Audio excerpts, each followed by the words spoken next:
अस्सलाम वालेकुम। I am Sattan Ali, lecturer in higher education department. One paper MCQs के past papers की एक नई वीडियो के साथ मैं हाजिर हूं। आज की इस वीडियो में हम असिस्टेंट का पेपर डिस्कस करेंगे जो सिंध पब्लिक सर्विस कमीशन ने 2024 में कंडक्ट किया था। ये ओरिजिनल पेपर है जिसमें तमाम एमसीक्यूज वही हैं जो पेपर में आए थे। हम एक एक करके सारे एमसीक्यूज को डिस्कस करेंगे। सबसे पहले हम इसका पेपर पैटर्न उन स्टूडेंट्स को बता देते हैं, उन कैंडिडेट्स को जिन्होंने अभी तक कोई टेस्ट नहीं दिया, कि 50 एमसीक्यूज होते हैं सिंध के पेपर में और हर एमसीक्यू के 2 नंबर होते हैं, तो टोटल 100 मार्क्स का पेपर बनता है। और नेगेटिव मार्किंग है 0.5 मार्क्स की। अगर कोई भी क्वेश्चन गलत होगा तो 0.5 मार्क्स होंगे। जिन कैंडिडेट्स ने पहली दफा ये पेपर अटेम्प्ट करना है वन पेपर, तो उनके नॉलेज के लिए हम बताते चलें कि इस पेपर में जो ज्यादा क्वेश्चंस होते हैं वो इंडो पाक हिस्ट्री से आते हैं, Pakistan affairs, Islamic studies, everyday science, general knowledge, basic English, geography, current affairs और समटाइम्स उर्दू में से क्वेश्चंस पूछे जाते हैं। तो ये काफी सारे सब्जेक्ट्स हैं, इसलिए इन सबको कवर करके चलना बहुत जरूरी होता है। इस सिलसिले में एमके प्रिपरेशन के प्लेटफॉर्म से तमाम सीटों की जो वन पेपर से रेलेवेंट होती है उनकी तैयारी करवाई जाती है, चाहे वो असिस्टेंट की सीट्स हो या किसी भी किस्म की एडमिनिस्ट्रेटिव सीट्स हो जिनमें जनरल पेपर कंडक्ट करवाया जाता है, उसकी तैयारी एमके प्रिपरेशन के प्लेटफॉर्म से होती है। और चूंकि ये सीटें लगातार आती हैं, इनमें कोई तातुल नहीं आता, ये सीटें हर महीने एडवर्टाइज एक्चुअली हो रही हैं, तो इसका हर महीने न्यू सेशन लॉन्च किया जाता है। तो आप जब भी अप्लाई करें आप इसके लिए रजिस्टर हो सकते हैं। जब भी आप हमसे रब्ता करना चाहेंगे, ये हमारे नंबर्स हैं 0333-260-5045 या फिर 0342447091। तो आप इन पर हमसे रब्ता कर सकते हैं, या हमारे यूट्यूब चैनल पर, हमारे फेसबुक पेजेस पर आप एमके प्रिपरेशन लिखकर सर्च करेंगे तो आप हमारे प्लेटफॉर्म पर आ सकते हैं। तो पेपर को डिस्कस करना शुरू करते हैं। सबसे पहले हमारा क्वेश्चन है, who has written the book Das Kapital. ये बुक जो है ये किसने लिखी थी? तो हमारे पास 4 ऑप्शन है, कार्ल मार्क्स है, लेनिन है, स्टॉलिन है, नन ऑफ दीज। तो हमारा राइट आंसर है कार्ल मार्क्स। कार्ल मार्क्स जिनको फादर ऑफ कम्युनिज्म कहते हैं, ये कम्युनिज्म के बहुत बड़े हामी थे, जो ये इस चीज पे बिलीव करते थे कि कम्युनिटी में कम्युनिटी मेंबर्स की पार्टिसिपेशन से ही जो सोसाइटीज होती हैं वो ग्रो करती हैं। तो इन्होंने कैपिटलिज्म के अगेंस्ट लिखा था। इनकी एक बुक दास कैपिटल है जिसमें कैपिटलिज्म के नुकसानात बताए गए और यह बताया गया कि जब किसी सोसाइटी में कैपिटलिज्म आता है तो कैसे आता है। और इन्हीं की दूसरी बुक थी द कम्युनिस्ट मैनिफेस्टो। तो इनकी यही 2 किताबें जो हैं ये कम्युनिज्म की बुनियाद या असास मानी जाती हैं। तो आप कार्ल मार्क्स का नाम कम्युनिज्म के नाम के हवाले से हमेशा याद रखेंगे। ये बुक 3 वॉल्यूम्स में पब्लिश की गई थी। पहला वॉल्यूम 1867 में, दूसरा 1885 में और तीसरा 1894 में आया। और डेफिनेटली इसका जो सब्जेक्ट है वो इकोनॉमी है, जिसमें ये डिस्कस किया जाता है कि कम्युनिज्म कैपिटलिज्म से कैसे बेहतर है। नेक्स्ट क्वेश्चन है, in American history which president gave resign. American history में प्रेसिडेंट्स का रिजाइन करना आम बात नहीं है, ये बहुत कम होता है। तो रिचर्ड निक्सन ने रिजाइन किया था, बाकी जो हमारे पास 2 ऑप्शंस हैं इन्होंने रिजाइन नहीं किया था, अपनी मुद्दत पूरी की थी। तो रिचर्ड निक्सन ने क्यों रिजाइन किया? क्योंकि इनका जब री इलेक्शन होना था तो इनकी कैंपेन के दौरान जो इनके ओपोनेंट्स थे उनकी मीटिंग्स को, उनकी कॉल्स को बग किया गया था। और एक होटल था वाटरगेट, तो उसी के नाम पर वो वाटरगेट स्कैंडल आया। तो इस बेस पर जो रिचर्ड निक्सन थे, इलेक्शन से पहले ही इनको अपनी पहली सदारत में रिजाइन करना पड़ा। तो 9 अगस्त 1974 को इन्होंने रिजाइन किया था और जेरल्ड फोर्ड जो थे वो इनके बाद नेक्स्ट प्रेसिडेंट बने थे। नेक्स्ट क्वेश्चन है, the first battle of Panipat was fought during in the year. किस साल पानीपत की पहली जंग लड़ी गई? तो हमारा आंसर है 1526।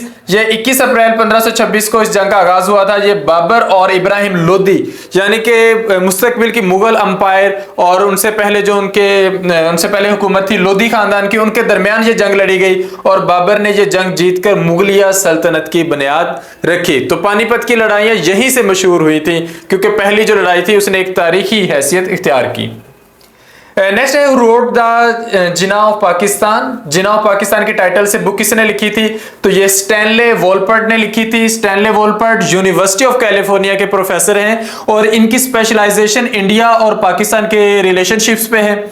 जिस तरह इन्होंने जिना ऑफ पाकिस्तान लिखी, इसी तरह इनकी एक बुक है जुल्फी भुट्टो ऑफ पाकिस्तान। इनकी फर्दर बुक्स नेहरू पर भी हैं, गांधी पर भी हैं और रिसेंटली इनकी बुक आई थी शेमफुल फ्लाइट। 2019 में इनकी डेथ हुई थी, यानी कि आज से 5 साल पहले।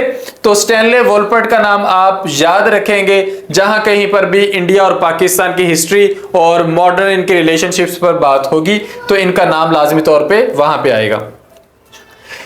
Who is this secretary general of Arab league? Arab League के इस वक्त जो सेक्रेटरी जनरल है वो कौन है? एक्चुअली 2016 से, यानी कि पिछले 8 सालों से अहमद अबुल गायत ये मिस्र के हैं, मिस्र के फॉरेन मिनिस्टर भी रहे हैं। ये पिछले 8 साल से अरब लीग के सेक्रेटरी जनरल की हैसियत से काम कर रहे हैं। नेक्स्ट है how many Pakistanis are registered to vote in 2024 election. तो हम एक्चुअली एग्जैक्ट फिगर तो हमेशा कभी नहीं याद रख पाएंगे, आप एक दफा से पढ़ लीजिए 12,85,85,760, लेकिन ये 10 करोड़ 14 करोड़ या 16 करोड़ नहीं है। 12 करोड़ एक ऐसा फिगर है जो आपके जहन में रह जाएगा। तो 12,85,85,000 फर्दर सुनने में आसान लगता है, तो कहीं ना कहीं ये फिगर आपके माइंड में स्टे करेगा।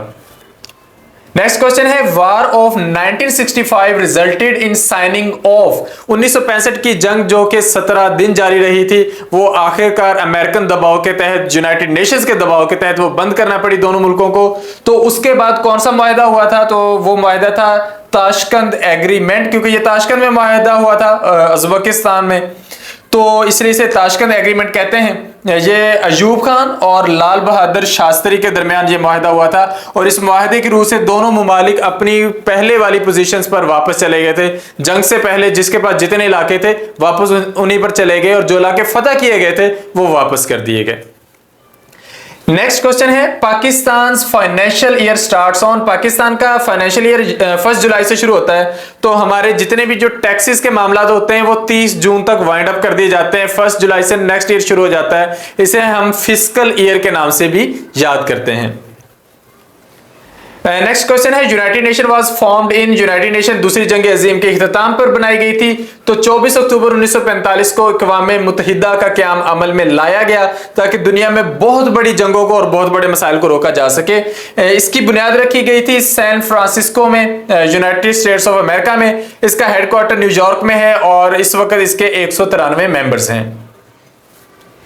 Which country boycotted from G20 meeting held in India? India में एक मीटिंग हुई G20 की और कुछ ममालिक ने इसका बाइकआउट किया। यहां पर हमारे पास ऑप्शंस में राइट ऑप्शन है चाइना, लेकिन चाइना के साथ सऊदी अरेबिया ने भी इसका बाइकआउट किया था। तो ऐसा भी हो सकता है कि ऑप्शंस में आपको चाइना ना मिले, सऊदी अरेबिया मिल जाए, तो ये दोनों ही ठीक आंसर्स हैं। इन्होंने बाइकआउट क्यों किया था? क्योंकि ये मीटिंग हेल्ड की गई थी इंडियन ऑक्युपाइड कश्मीर में, जो कि डिस्प्यूटेड टेरिटरी है और असूली तौर पर डिस्प्यूटेड टेरिटरी में इस लेवल की मीटिंग नहीं कंडक्ट की जा सकती।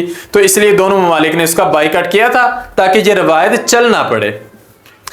नेक्स्ट है द दयामीर भाषा dam is being built on. ये जो नया डैम बन रहा है दयामीर भाषा डैम, ये किस दरिया पर बन रहा है? ये पाकिस्तान के सबसे बड़े दरिया सिंध यानी कि इंडस रिवर पर बन रहा है। एक ऐसा दरिया जो पाकिस्तान के तकरीबन हर सूबे से गुजर रहा है।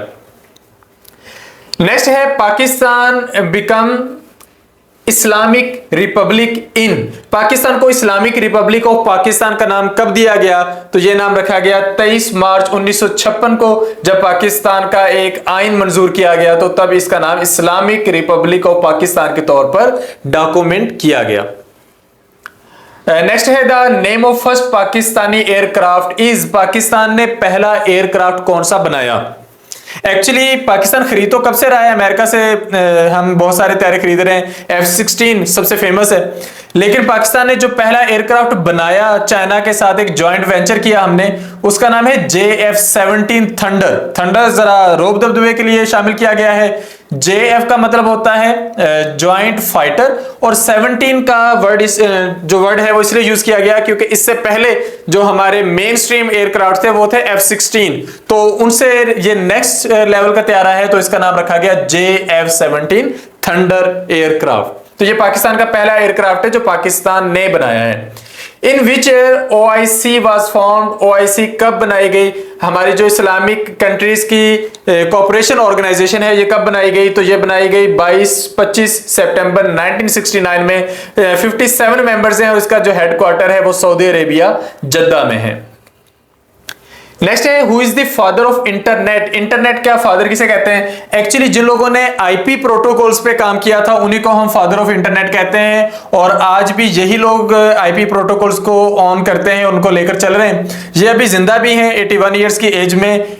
विंटन सर्फ इनका पूरा नाम है, या शॉर्ट में हम विंड सर्फ भी कहते हैं। और इनके साथ जो को ऑनर हैं वो बॉब कान, वो एक दूसरे पर्सन है, उनको भी फादर ऑफ इंटरनेट कहा जाता है। तो एक ही टर्म दो लोगों के लिए यूज की जा रही है, तो हम उनका नाम भी मेंशन कर देते हैं ताकि अगर इनका नाम ऑप्शंस में ना हो, उनका नाम लिखा हो, तो आप उसको सही आंसर के तौर पर टिक कर सकें। तो Bob Kahn is the other person who is known as father of internet. Next है how many barrages are in there in Sindh. Sindh के अंदर कितने बैराजेस हैं? तो जिस तरह दरियाओं पर डैम बनाए जाते हैं, नहरों पर बैराज बनाए जाते हैं पानी जखीरा करने के लिए, तो सिंध में 3 बड़े बैराज हैं। गुड्डू बैराज है, सखर बैराज है और कोटरी बैराज है। तो ये 3 बैराजेस हैं जो कि सिंध में हैं। Light year is use to measure. Light year किसको मेजर करने के लिए टर्म यूज की जाती है? तो लाइट ईयर की टर्म यूज की जाती है डिस्टेंस को मेजर करने के लिए, क्योंकि हम कहते हैं कि एक सियारे का दूसरे सियारे तक का जो डिस्टेंस है वो लाइट ईयर्स में है। लाइट ईयर वो डिस्टेंस होता है जो लाइट एक साल में तय करती है, हमारी जमीन के एक साल के बराबर। तो ये तकरीबन 9.5 ट्रिलियन किलोमीटर डिस्टेंस बन जाता है। लाइट की स्पीड है 3 × 10⁻⁸ मीटर पर सेकेंड। तो ये एक सेकंड में इतना डिस्टेंस ट्रेवल कर रही है, तो एक साल में डेफिनेटली वो ट्रिलियंस ऑफ किलोमीटर्स में डिस्टेंस चला जाएगा। तो आप 9.5 ट्रिलियन किलोमीटर को ज़हन में रखेंगे, आप डिस्टेंस की टर्म को ज़हन में रखेंगे कि लाइट ईयर का ताल्लुक जो है वो डिस्टेंस से है। The oldest university in the world is. दुनिया की सबसे पुरानी यूनिवर्सिटी कहां पे है? ये इटली में है, इसे यूनिवर्सिटी ऑफ बोलोनिया कहते हैं। ये पढ़ने लिखने में कुछ ऐसा है लेकिन पढ़ने में बोलोनिया है। ये 1088 में इसकी फाउंडेशन रखी गई, और ये काजी थे, जज थे, लॉ के स्पेशलिस्ट थे, इरनेरियस। इन्होंने इस यूनिवर्सिटी की बुनियाद स्कूल के तौर पर रखी थी, और माजी में स्कूल की टर्म ही यूज की जाती थी बड़े इदारों के लिए, चाहे वो यूनिवर्सिटी लेवल की एजुकेशन को डील करें या कॉलेज लेवल की एजुकेशन को डील करें। The world is divided into how many zones. दुनिया को कितने टाइम जोन्स में डिवाइड किया गया है? तो दुनिया को 24 टाइम जोन्स में डिवाइड किया गया है। नेक्स्ट है Asia is the world's most popular continent. The second most populous continent of the world is. तो सबसे ज्यादा आबादी एशिया की है, दूसरे नंबर पे जो आबादी है वो अफ्रीका की है, जो कि 1 अरब 37 करोड़ 30 लाख बनती है। तो ये 1.373 बिलियन, ये 1 जुलाई 2021 का डाटा है। डेफिनेटली अब ये इससे भी आगे बढ़ चुकी है। The Asian development bank is located in. Asia के इकोनॉमिक मामलात को डील करने के लिए एशियन डेवलपमेंट बैंक है, तो ये फिलीपाइंस में है और उसके दारुल हुकूमत मैनीला में है, जो कि फिलीपाइंस का दूसरा बड़ा आबादी के लिहाज से शहर है। इसकी बुनियाद रखी गई 19 दिसंबर 1966 में। एशिया के 57 ममालिक इसके मेंबर्स हैं, और इसके करंट प्रेसिडेंट जो है वो जापान से हैं, जिनका नाम है मसासुगा एसाकावा। तो ये जापानीज हैं, ये इस वक्त इसके बैंक के प्रेसिडेंट हैं। What was the name of first European who reached India by sea? एक वक्त था कि इंडिया तजारत में बहुत आगे था, तो सब मुल्क कोशिश कर रहे थे कि वो नज़दीक तरीन समंदरी रास्ता ढूंढ कर यहाँ तक पहुंचे। तो बहुत सारे लोग निकलते थे, उन्हें पता होता था कि इस सिलसिले में उन्हें इनाम भी मिलेगा। तो Vasco da Gama was first European जो कि बहरी सफ़र करके इंडिया तक पहुंच सका था। ये पुर्तगीज थे, पुर्तगाल से बिलोंग करते थे, और ये पहुंचे थे कोलकाता में, यानी कि वेस्ट बंगाल में ये पहुंचे थे 20 मई सन 1498 में। नेक्स्ट है the Indus water treaty was signed in Karachi by Indus water treaty, जिसके तहत हमने दरियाओं का पानी तकसीम किया था। इसको हम सिंध तास मुआहिदा भी कहते हैं। तो ये किन दो लोगों के दरमियान ये डील हुई थी? ये अयूब खान और जवाहरलाल नेहरू के दरमियान ये डील हुई थी। प्रेजेंटली ये ट्रीटी जो है ये स्टेबल है, चल रहा है, लेकिन हमारे इंडिया के साथ जो वाटर इश्यूज हैं उनको लेकर हमें इस पर फाइनल नोटिस भी मिल चुका है। इंडिया इसे खत्म करना चाह रहा है। Which of the following book is written by Benazir Bhutto? Benazir Bhutto ने कौन सी बुक लिखी है? तो बेनजीर भुट्टो ने अपनी लाइफ पर, अपनी स्ट्रगल पर बुक लिखी है। That book is daughter of the east, यानी कि दुख्तरे मशरिक भी हम इस बुक को कह सकते हैं, डॉटर ऑफ द ईस्ट भी कह सकते हैं। What is the full name of Pakistan on satellite? Pakistan की सैटेलाइट का नाम क्या है? Pakistan remote sensing satellite. ये हमने 9 जुलाई सन 2018 में इसको हमने स्पेस में भेजा था। The driest and windiest continent in the world east, सबसे खुश्क और सबसे ज्यादा तेज हवाओं वाला जो कॉन्टिनेंट है वो कौन सा है? तो ये हैरानकुन तौर पर एंटार्कटिका है। रीजन ये है कि यहां पर बर्फ ही बर्फ है, तो जो बर्फ मुकम्मल जमी हुई हो वो भी एक ड्राई एनवायरनमेंट को लेकर चलती है। तो ये विंडीएस्ट भी है, सबसे तेज हवाएं यहीं पे चल रही हैं। दुनिया की जो 90% आइस है वो इसी बर आजम पर मौजूद है। Who was the first secretary general of United Nations? यानी कि 1945 में जब यूनाइटेड नेशंस का क़याम अमल में लाया गया तो तब इसके फर्स्ट सेक्रेटरी जनरल कौन थे? ही वाज ट्राइगिव लाई। तो ये नॉर्वे से बिलोंग करते थे। ही वाज नॉर्वेजियन, नॉर्वेजियन कहते हैं जो नॉर्वे से लोग बिलोंग करते हैं। इस वक्त जो सेक्रेटरी जनरल हैं उनका नाम है एंटोनियो गटर्स। नेक्स्ट है between the melting point and boiling point of a substance the substance is a. Melting point और बॉइलिंग पॉइंट के दरमियान क्या है? मतलब मेल्टिंग पॉइंट गुजर चुका तो उस लेवल पर, और बॉयल होने से पहले कोई भी सब्सटेंस लिक्विड के तौर पर एग्जिस्ट करती है। नेक्स्ट है the Asia football cup 2024 was won by. ये अभी रिसेंटली जो एशियन फुटबॉल कप हुआ है जिसे किसने जीता है? तो कतर ने ये टाइटल जीता है, ये उसका सेकंड टाइटल है। Pakistan total liquid foreign exchange reserves are about. Pakistan के पास इस वक्त वो फॉरेन एक्सचेंज रिजर्व जिनको हम कैश में कन्वर्ट करवा सकते हैं वो हमारे पास कितने हैं? वैसे तो फॉरेन एक्सचेंज रिजर्व्स हमारे पास कम है, तकरीबन $9 बिलियन के राउंड अबाउट है, लेकिन अगर हम इसमें गोल्ड डिपॉजिट्स और बाकी सारी चीजें भी शामिल कर लें तो हमारे पास जो लिक्विड फॉरेन एक्सचेंज रिजर्व्स हैं जिसे हम कैश में चेंज करवा सकते हैं वो $13 बिलियन हैं, और इनमें फर्दर कमी देखने में आ रही है। नेक्स्ट हमारे पास कुछ इंग्लिश के क्वेश्चंस हैं, इंग्लिश ग्रामर से relevant. He on the projects of months, हमने यहां पर एक वर्ब यूज करनी है, तो यहां पर हम कौन सी वर्ब यूज कर सकते हैं? एक्चुअली वर्किंग तो कर नहीं सकते क्योंकि इज वर्किंग होना चाहिए था, अगर होता भी तो वर्क नहीं यूज कर सकते क्योंकि ही के साथ वर्क्स आ सकता है, तो हमें वर्क्स या वर्कड में से एक चूज करना है। तो चूंकि ये प्रेजेंट इंडेफिनिट का सेंटेंस लग नहीं रहा, इसमें कोई हैबिट की या यूनिवर्सल ट्रूथ की बात नहीं हो रही, यहां पर बात हो रही है एक ऐसी चीज की जिसमें वो कह रहे हैं कि उसने प्रोजेक्ट्स ऑफ मंथ्स, कई महीनों के प्रोजेक्ट्स पर काम तो वो करता है, इससे ज्यादा किया सूट करता है। तो यहां पे the most suitable answer is worked, he worked on the projects of months. Next है the phrase to have your hands full means. इस फ्रेज का मीनिंग क्या है? मतलब हाथ भरे होना, मतलब हाथ खाली ना होना। तो इसका मतलब यह है कि आपने इतनी असाइनमेंट जिम्मे ले ली हैं कि वो आपके लिए करने को मुश्किल है। To have too many things to do, बहुत ज्यादा काम जरूरत से ज्यादा कर रहे होना।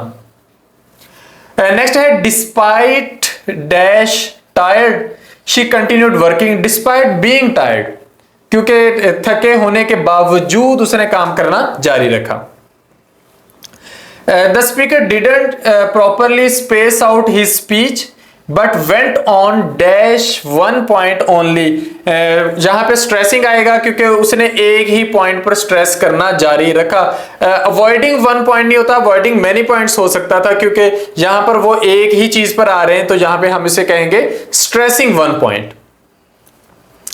दे continue to work in the field, उन्होंने खेत में काम करना जारी रखा।